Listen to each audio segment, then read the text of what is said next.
Awesome, awesome, awesome. All right, this is the first time with me doing this, so I'm just going to double check that it's actually working. I've got an image of me down here. Yep, cool, sweet. So I'm just going. Oh, yep, okay, cool. Should all be working. Righto. So what happened yesterday? I'm a massive rugby fan. Like I really enjoy my footy, and the Wallabies are like the Australian team, and they've not really been doing super well. Results-wise, you can see that their play is actually getting better and they're improving. But results-wise, they haven't been doing super well. And it's been pretty frustrating. And they've had a lot of players come through recently over the times, and as I've been growing up and like meant to be these amazing players, and QUADE's one of them.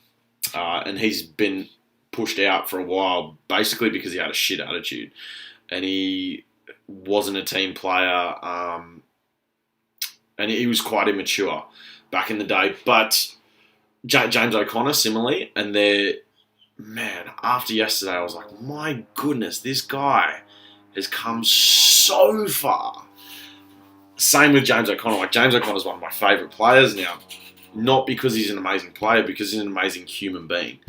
And that's a really big distinction. And I think this post-match interview is really important, not just for sport, but because the principles that he's talking about are the exact same principles that you take through for money or for finance or for any area of your life. And it ties into a conversation I was having with a mate yesterday about wealth, about finance, about money. So I'm just going to go through this interview, and I'll just talk about different areas that I found really powerful and really, really important as it was happening. So, was that everything you dreamed of? I mean, it's footy, you know, and I hate to put my brother in the studio on the spot there, but, you know, I'm so grateful for him. You know, like when things went a bit pear-shaped a few years ago, he was the first guy to reach out to me, and you know, I spent about 2-3 months with him, just living with him every day, and just seeing what it takes to be a good, strong man every day. You see him with his family, see him with his teammates, the dedication, the hard work that he puts into his day-to-day life, not just when he turns up to footy training, every single day, about being a better man, about being better for himself, for his family and everything else. So, like, I love you, brother, and I appreciate everything, bro. I love you too, brother. I'm still waiting for the rent that my wife was expecting for their 2 months, but nah, bro, straight up, man, so proud of you. I think, you know, just talk us through that big, you know, in that big moment. You just stepped up and just said it was mine. To me, that just shows that. So just for some context, at the end of this game, we got a penalty, which I don't think should have been a penalty. I actually think South Africa should have won the game. But we got the penalty, and QUADE's gone in to take the kick. And if he kicked it, we win. If he missed it, we lose. That's a culmination of your journey the last few years, that you stepped up to the mark and you're ready to take it. You know, whether you got it or you didn't. Talk us through that moment, bro.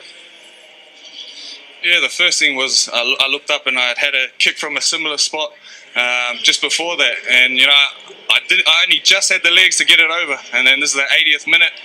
Looked at it and, you know, I had a little chat to myself and said, you know, is this your ego saying you want to take the kick, or is it what's in the benefit of the team? I looked over and had a little chat to Hodgie as well. He backed me. So, you know, your peers are backing you. You got to back yourself as well. But we put a lot of effort and work into these sort of things. And it's not necessarily about the kick in itself, but just staying on the grind every day. You know, and the challenge now is like when you're at a high, being able to just maintain and not get ahead of yourself. Go back to your everyday, stay in it, appreciate it for what it is. It's a great team win. It was one of the all-time test matches that I've played in, and just move on to the next. We've got another game next week, and you know how we go about our day tomorrow, which will be Monday, get in, recover, and just enjoy some time with my family. Well, quite that bit where he was talking about it's like it's a moment and being able to sort of manage those highs, but it's more about the day in, day out, and the consistency and the repetition of what he's doing day in, day out, and this idea that he's talking about and his main focus being on becoming a better man, I think is so powerful, and it's so true. And if you look at that from an investing point of view, right, and this was a chat I was having with a mate, He's looking at developing other income streams for himself apart from his business. He's really happy that he's in his own business and he's creating his own wealth off his own back, and he gets to keep that rather than working for someone else's dream, which is also fine as well. Not everyone's built for business, and that's not what I'm saying. But the idea of multiple income streams, I believe, is something that every single person should aspire to and every single person should work to. But, and here's the kicker, because one of my goals previously, I'll just use me as an example for these ones, like it was to make 10 grand in a day, or to make, it used to be to make $10,000 in a month. And when I got that, I was like, yeah, like it's so cool. And then, all right, let's see if we can do $20,000 in a month. Then you do 20 grand in a month, or you do 50, or you do whatever the sort of deal is, or whatever the trade is. And it comes in a lot of different forms. And 10 grand in a day I thought would be amazing. And then when it happened, it's sort of like, oh, okay, cool. You know, it's cool, but it doesn't, it's not really that phenomenal. And the actual moment isn't, in my opinion anyways, the actual moment of making it is very reflective of what I believe. Now, his feelings obviously in sport, but I feel like the emotions are similar and they cross over in different situations. So he's had this phenomenal moment where it's like $1 million day, right? It's like you've done this amazing work and you get this massive payoff. And you're like, yeah, cool, sweet, amazing. But what's next? And I think his focus on the journey and the process leading up to that, and understanding that these amazing things don't happen without an enormous amount of work in the background that's led up to that. These sort of talks about this overnight success. The reason he was able to make that kick is not because of him being there on the night and being able to do this kick. He understands, in my opinion, this is what I'm thinking, because it's the same way I look at finance or investing. The ability to make $10,000 in a day isn't because you happen to fall on a lucky trade. It's because over a long period of time, you're making consistent decisions, consistent analysis on a company. You're putting yourself out there. You were taking the chances. You were taking the risks. You made mistakes. You learned. You got better. And then you end up getting the reward. And the reward, and this is the thing that I feel like, I look at it in monetary terms. The reward itself is, while it's really, really cool, it's not everything, because you understand that if you go through this process, you can duplicate that so many times. The more enjoyable thing is understanding who you've actually become and having the discipline to do those things as a person.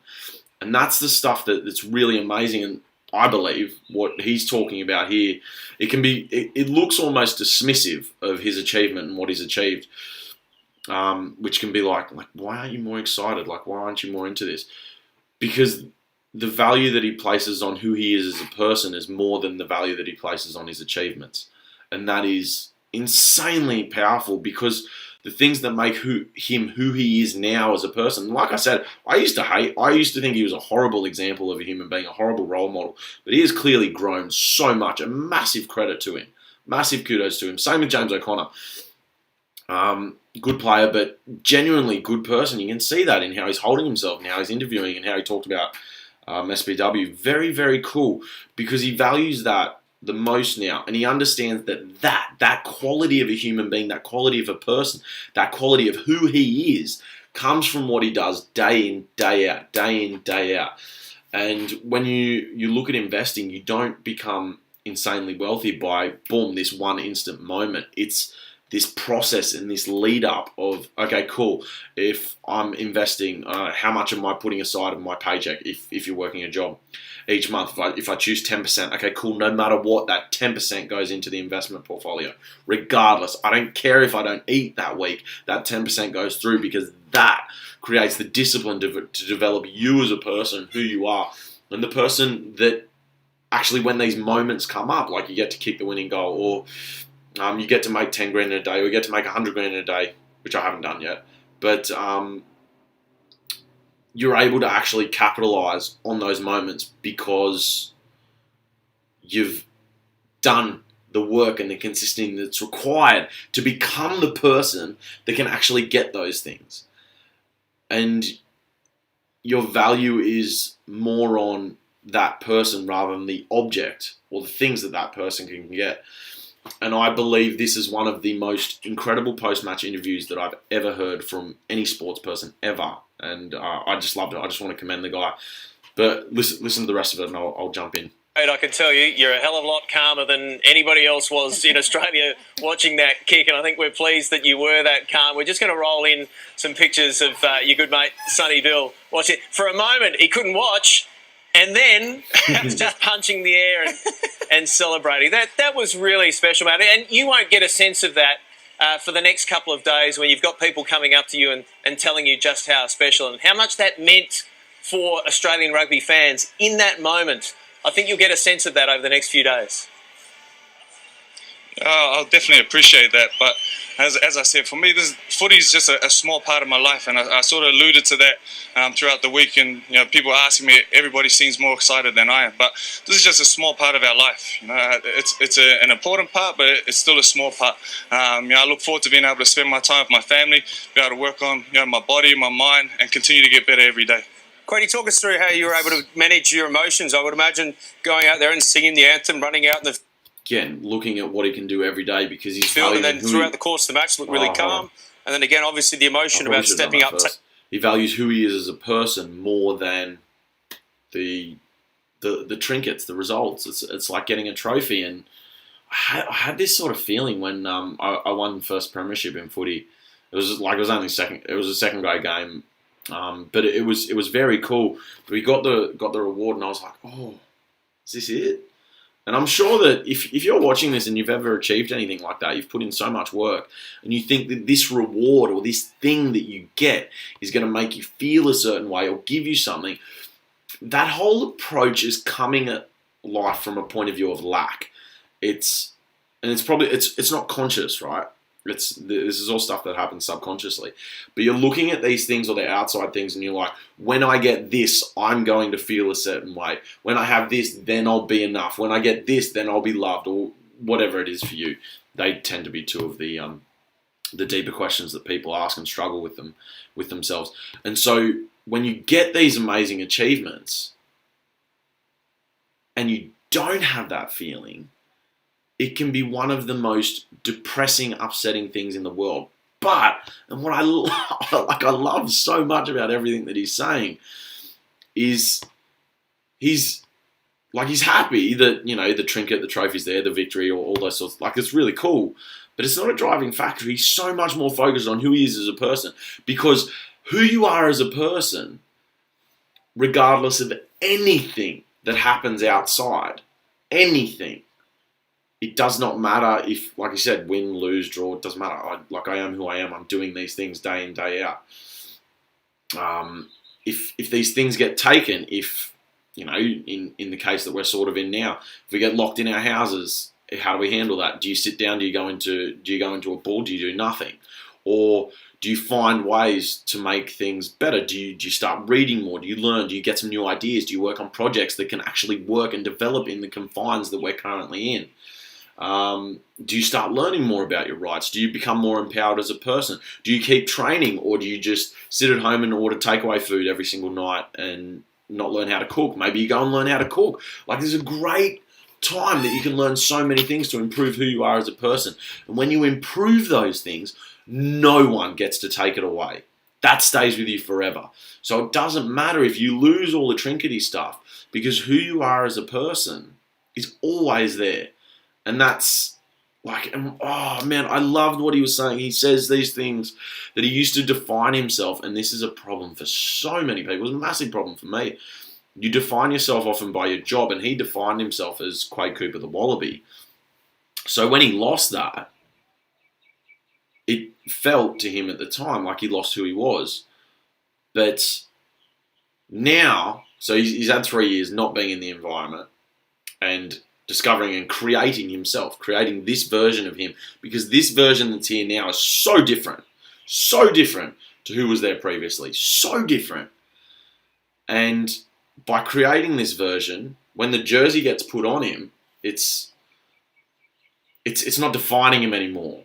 It actually is a shirt that he can take on and take off, because who he is underneath is real, not this mask that he's been wearing. And I like everything that he's talking about, everything that he's discussing here, I think is so powerful. I think this is one of the best interviews, as I said, that young kids in particular can watch from a sports star, because this is phenomenal. This is what it's really about. Taking that kick, and then afterwards, talk us through how you managed to, I guess, keep a lid on it and then use that emotion for the positive. I think, as I said, this is a game of rugby. When we put that in perspective and understand that, we're going to walk off this field, win, lose or draw, we might be a bit sore, but it's not going to be the end of the world. We've got to go home, we've got to recover, we've got to be around our loved ones and things like that. There's so much more to life than just the result of a football game. And when you can understand that, that's when you feel at peace with the game and with everything else around us. Quade, the Wallabies held the lead for majority of the game. Was there ever a moment of doubt when you guys found yourself on the back foot? And when you're playing against the best team in the world, I'm sure there's always going to be doubt in people's minds. But as a collective, we've just got to continue to stay and trust in our process. And I think I commend all the boys for that. We're throwing some curveballs and similar with South Africa. They had some early cards and things like that. And the game of football is never a perfect science. So both teams put on a great spectacle for all the supporters, and really looking forward to the week ahead. Hey, Quade, while you've been talking, we've started putting up some tweets. I'm not sure whether you'd be aware of it just yet, but the outpouring of emotion for you is incredible, and the outcry that you should now be given that citizenship that you're seeking so actively. I think that might be just about enough to get it over the line tonight. Oh, let's hope so. Fingers crossed. Cool. All right, so that's just what it was. Yeah, I just thought it was really powerful. I just wanted to have a bit of a chat about that, because what he talks about there, and the idea of the consistency and the day-to-day in becoming who you are, and that being the most important thing, and all these other things just being extras. I truly believe that it flows through to investing, to finance, to jobs, to relationships, to whatever it is. And it's all about, all right, what can I do to make myself the best version of who I am today? Because if you show up as the best version of you, whether it be for investing, whether it be for training, whether it be for like your body and your health, whether it be for your relationships, whether it be for whatever, if you're constantly doing things day in, day out to become a better version of you, then all these other things are going to become so much better. Like if you're coming into your relationships, for example, and you're like, all right, cool, what's the best possible version of me that I can bring to this relationship? How much better are the reactions of the other people going to be? It's like they're going to come in there and be like, oh my God, maybe he's on happy pills, but I'm all right with this. This is pretty cool, right? Like it's going to be a much more enjoyable experience for other people. If you're looking at it from, and then the other caveat of this is you don't allow those people's emotions or feelings or what they're going through, because that's their shit. You don't know what's going on there, to influence you too heavily. Like they can have some impact, but if they're the determining factor in how you feel, you're not in control, and it's this reactionary thing, and it's this thing, I need the result, or I need them, or I need whatever this person is to determine how I feel. But if you can take control of that by generally just looking at what you can control, then it's incredibly powerful. And the reason I mentioned compound interest in the title of this is because the things that you do day in, day out, like going to the gym once isn't going to give you an amazing physique, but the repetition of going day in, day out, and you don't necessarily see the instant moment of this change. It's this gradual molding and this gradual growth. It's like a tree or a plant or something growing. It's not instantaneous, but it happens, and it's a process, and it comes over a period of time. And if your focus is more on that process, and you learn to love the process and the journey, the results are great. Like when a tree starts bearing fruit and you get to eat, and you're like, oh my gosh, this is amazing. It's like reaping the rewards, right? But if you can find as much enjoyment or intrigue or curiosity or a different form of joy from pulling the weeds out of the ground, or watching the thing grow, or watering it, or whatever it is for you, or taking that money out of your paycheck and putting it into the investment account so that you can use that to generate some wealth for yourself, independence, freedom, better lifestyle, whatever it is for you. It's different for every person. It's incredibly powerful. And yeah, I just thought this interview was one of the best interviews that I've ever heard. And I thought it was very interesting watching the reactions from the people who were actually interviewing him and not really understanding where to go or how to respond to him, because he's just so calm and content with himself. And look, just massive raps to Quade. I think it's clear you've come an enormous distance. James O'Connor similarly, two blokes that I hope are in that team and leading, because very impressed. I wasn't sure about Quade, I genuinely wasn't, but after hearing that interview, I'm massively impressed, and really good to see again a good example of what a man is, and a male role model, because so much of the masculinity and male role models been trussed by this bullshit feminization of men that's happening, turning men into play dolls. It's like, it's insanity, and you're losing this masculinity and this strength that people are naturally drawn to and respect. When you watch this interview, this is a strong man, respectful, powerful, giving this interview, and it's very hard for people to handle because there's not a lot of really powerful masculine figures that go around that stand in their strength in a respectful, powerful, decent way of what an example of masculinity actually is, and this is a brilliant example of that. So massive raps to Quade. Encourage you guys to just go and watch that, or see if you can find that. Like, it was good. He's not giving this scripted bullshit answer, because who he is so much more than that, and he doesn't rely on these things to determine that. So I loved it, really good, and I hope you guys got something from that too. But I'll leave it there for now.